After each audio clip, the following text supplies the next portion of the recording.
Hi, greetings and welcome fellow YouTubers. This week we are looking at some of the games that we've been playing over the week, such as Rick and Morty, Crisis on the Planet of the Apes and the Dragonborn DLC for Skyrim. Also we're going to be looking at possible Half-Life 3 to be confirmed, and also looking at some of the PlayStation 5's leaked specifications. All that coming right up on this week's weekly update.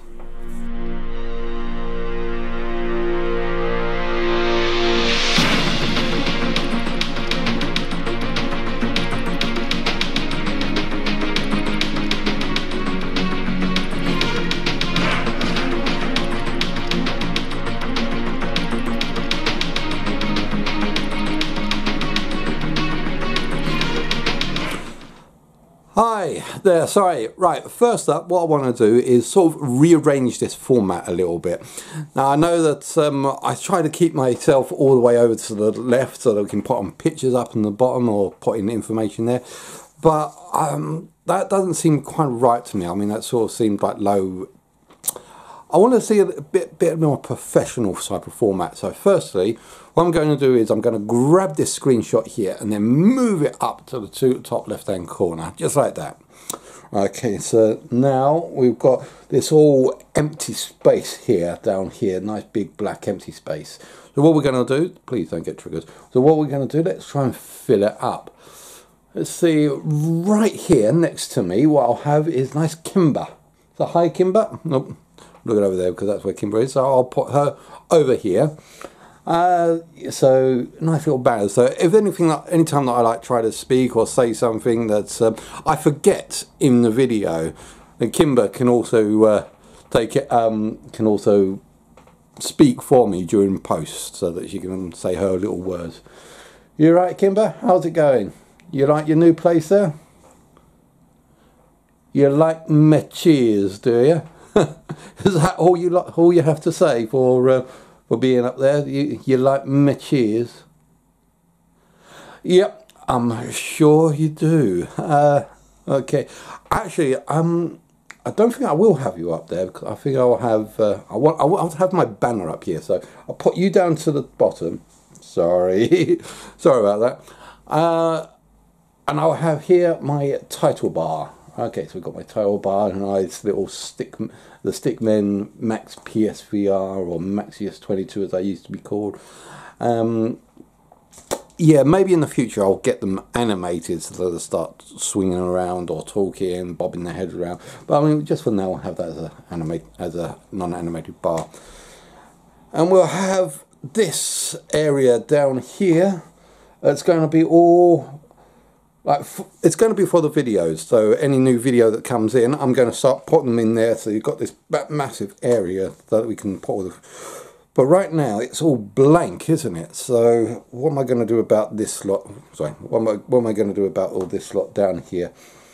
I don't know, I'll put some generic animations in, some like my Stickmen in Space animations, that just put them on the loop until we've got some like proper footage here, such as trailers and such. Okay, so we've basically got that filled up. The only thing that's left, I don't know if I'll do this or not, but we seem to have like a large space on the left hand side here. So I will plunk in there data or information, maybe whereabouts we are in the video, a sort of like a data bar, so that you guys can see what's going on. Okay, so that's a setup. Let's get back on with the show. Sorry, yeah, sorry about all this. I know there's lots of other stuff that you wanted me to talk about, which I am going to talk about. As I said in the before the credits, we have got 3 games that we looked at over the weekend. One of them was Planet of the Apes. We looked at we looked at Planet of the Apes. We looked at Rick and Morty, and we also did the Dragonborn DLC Part 2 for Skyrim. Outside of this, we still have the PlayStation 5 Specks, because we got some leaked specifications for these, and also Half-Life 3 to be confirmed. Okay, first up, let's get on with it. First up, Crisis on the Planet of the Apes. How was this game? Now, this was a cheap budget game. It's like, when we bought it, I mean, it was down for like £8, which is probably about $10, depending on the current exchange rate.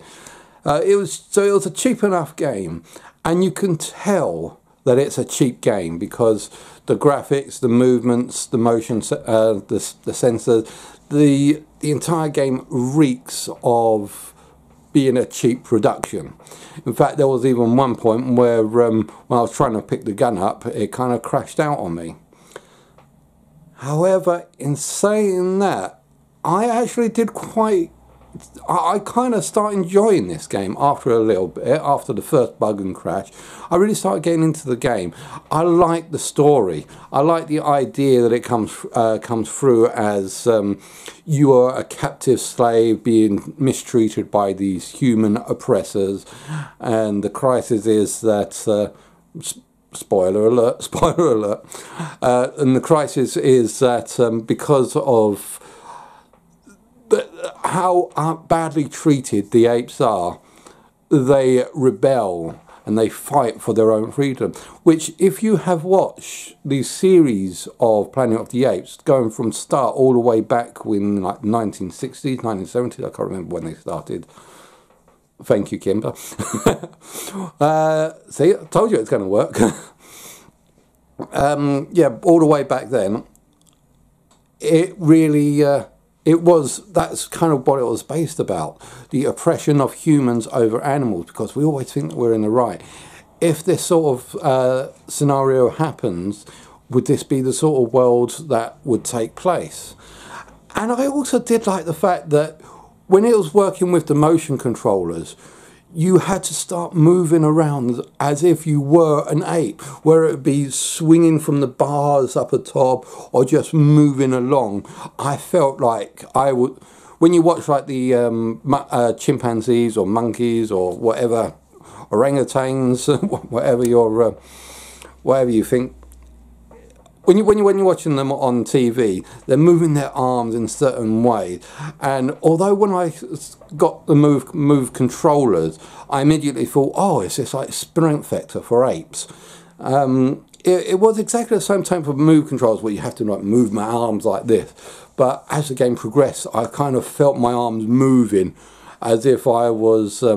As if I actually was moving like an ape when he puts his hands to the ground to push himself along. And I think that was a good level of immersion. I think that worked quite well. And I would like to see other games that do this sort of type of immersion. As I said, it was a pain that it was quite low quality, but I think the low quality was surpassed by certain things like the story level, the story taking, and the immersion into it. Game or experience? Now that's a good question. I don't know if I should place it on the experience level or the game level, because it doesn't really bring out that full proper game vibe. I mean, anyone that buys this probably might think they'll be getting ripped off whilst playing this, but I mean, it certainly meets some of my first level qualifications, such as it's got storyline, it's got progression, it's got interactivity, and I think it's got all like the basis of a proper game. So therefore, I'm going, although originally when I said it during the live stream, I said experience rather than game, I think I'm going to divert that over now to more a game in experience. Okay, next up, Rick and Morty Virtual Reality. That was an awesome experience. Yeah, that, as I say, it was an experience, not a game. I certainly put it definitely on the experience side rather than game level, but it was an awesome experience to play, and I really did enjoy that game experience. It is a bit pricey at £24. It could go on for a lot less for what you get. I mean, I played it for approximately about 2.5 hours, I think. Sorry, I'll have to check my live stream. Thank you, Kim. She's already earning her keep down there. But yeah, I've already played this for a certain amount of hours, and it's kind of like a job simulator for Rick and Morty fans. Oh yeah, you want to grab the crystalline and plug that into the super deluxe quadramatic computer. Don't forget you may need the Mises to pass you over items. And I think it really did. There was a lot of hidden trophies, innuendos, and lore that was on the shelf. I mean, when I went over to the shelf, I saw the box that would say time travel stuff in a nice sealed box that you can open. And the theory behind this is that is the authors don't want to do time travel. They make it absolutely clear in quite a few episodes they do not do time travel. They do portals to other dimensions and teleportation to other locations. They do not do time travel. So the box marks time travel stuff on the shelf is supposed to symbolize or represent, or the representation of, that they have shelved doing time travel because they are not doing that at all. And there are a lot of other little hidden quirks that you can find out if you play the game for more. So I think it does have a lot of replayability in that game. That even though that the entire game can be done in less than 2 hours if you speed through it, but there is a definite replayability factor in there. That you can play the game of Troy over and over and over again, try and see if you can get different outcomes. See if you can find all the hidden cassette tapes around the place. See how many things you can mix and match. See if you can get a vibrating plunger that certainly sexually gratifies anyone who sits on a toilet. But that's down to what you want to try and do, and it's really certainly it really does have quite a lot of openings for that, and I see this game getting more and more popular as time goes on. I would not be surprised if they come out with some extra DLC soon as well, but we'll have to see how that goes. Third up, oh yes, the Skyrim Dragonborn DLC Part 2. Yeah, sorry, last week when I did the Dragonborn DLC, I wanted to try and see if I can do that all in one go, all in one sitting. Unfortunately, well, or should I say fortunately, the area that they give you is such a large area to play around with. They've got so many new quests, so many things to play around, so many new items you can craft. It is pretty much like an entire game on itself, the new Dragonborn DLC. So last week I did actually start playing around, going from, oh, let's see, just see what happens if we do this and see what happens if we do that, and start doing other quest lines, and that kind of took me out for about an hour, and I thought, oh whoops, I seemed to go on the tangent. I totally forgot about doing the main storyline. So I carried on this week with doing the main storyline and a few other quests I did get caught up in as well, because when you get in the mood, when you get into the flow, you just go with it. But yeah, the actual Dragonborn quests seem to end on an anticlimax. I mean, it was like building up to like this massive battle, spoiler alert again. Building up to this massive battle, you fight this other Dragonborn that's supposed to have all the powers that you have, and you can see him absorbing the souls of dragons around him to regain him strength. It's a massive epic battle, and when you defeat him, it's nah. You're standing around going, what now?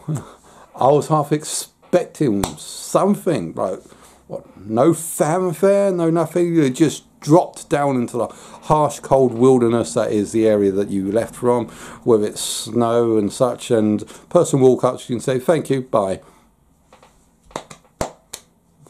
Fine, okay, fair enough. But yeah, it was a little bit anticlimactic, the ending, so I ended up currently doing some more questline just to sort it out, just to get myself back up in there.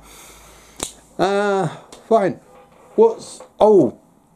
Next weekend I am going to try and see if I can start making a how-to guide on making money in Skyrim, because I notice a lot of people keep asking me, how do you get so much money? How do you use so much money? I don't want to buy this, that or the other because it's so expensive. And when I look at my coin stash, you've got like 120 or 102,000 gold coins, and it's like, how the heck do you get that money?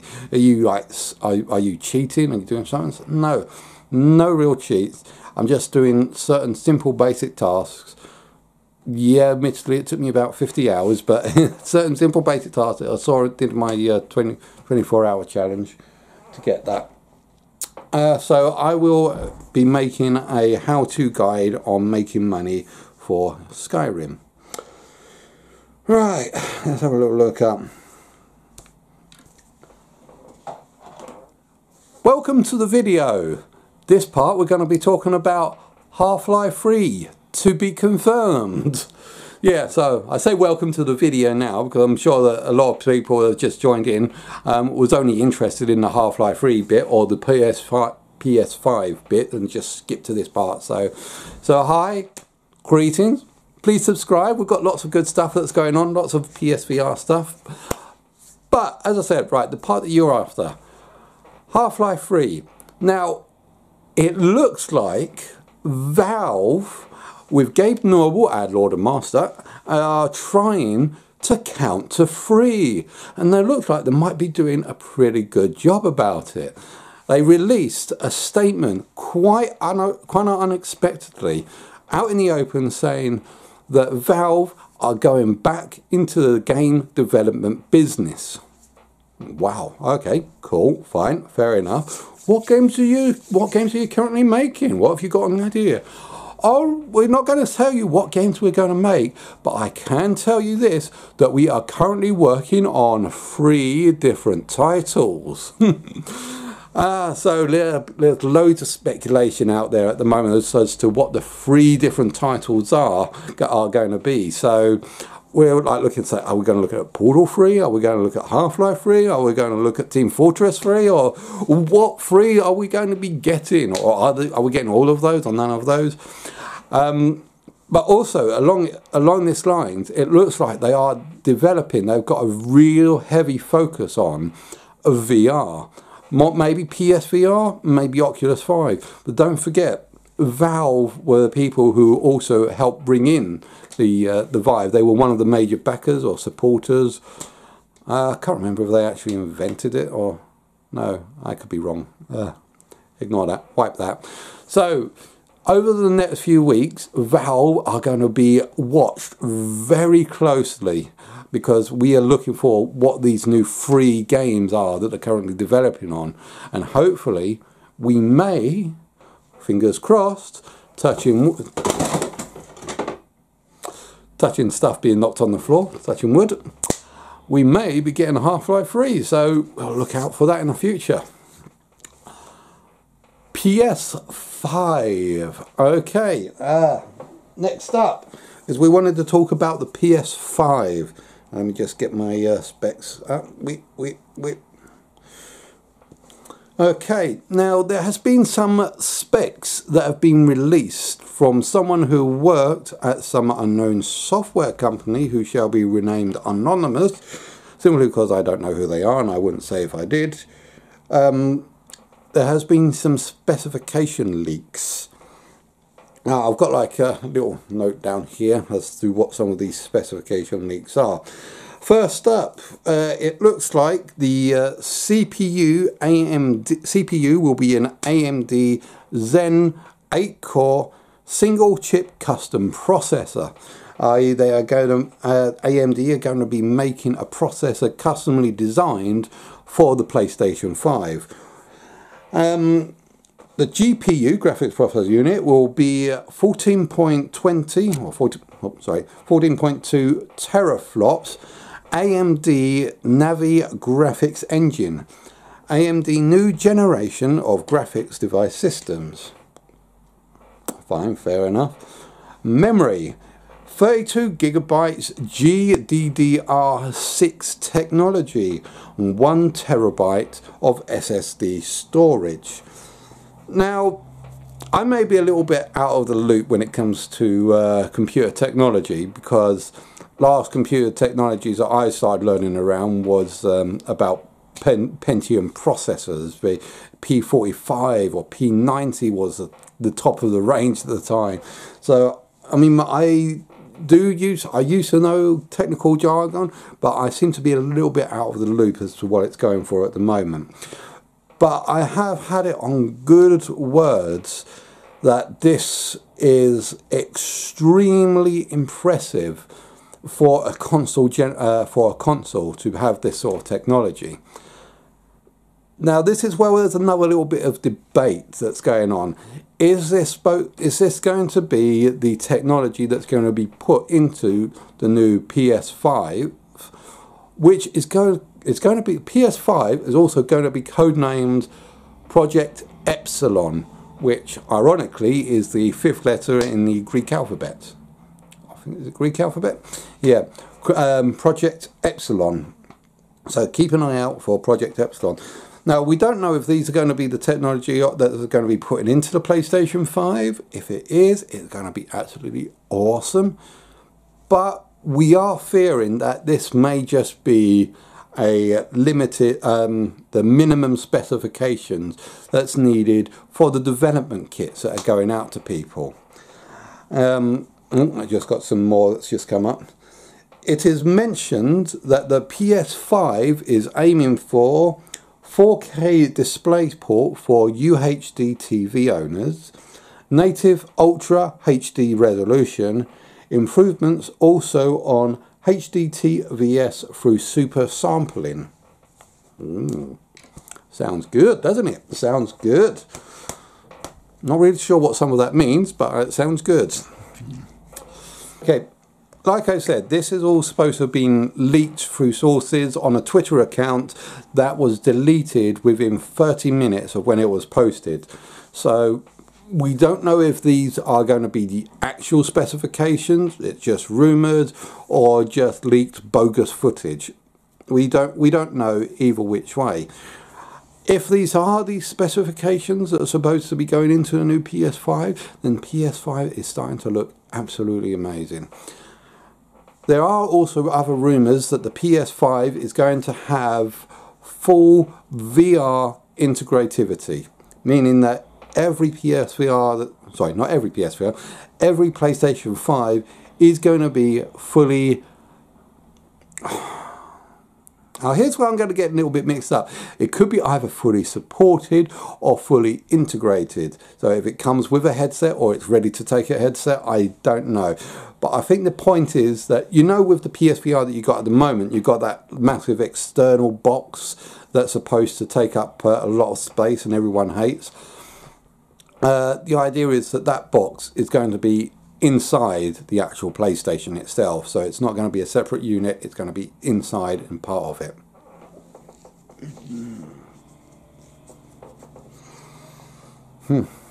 Right.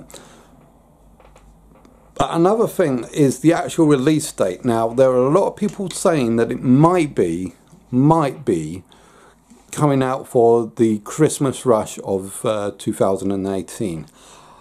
I don't think that's going to be the case. I don't think we'll get it for 2018. I think it will be announced before Christmas, but I don't think that it will be before Christmas this year. My reason behind that is because of the development kits.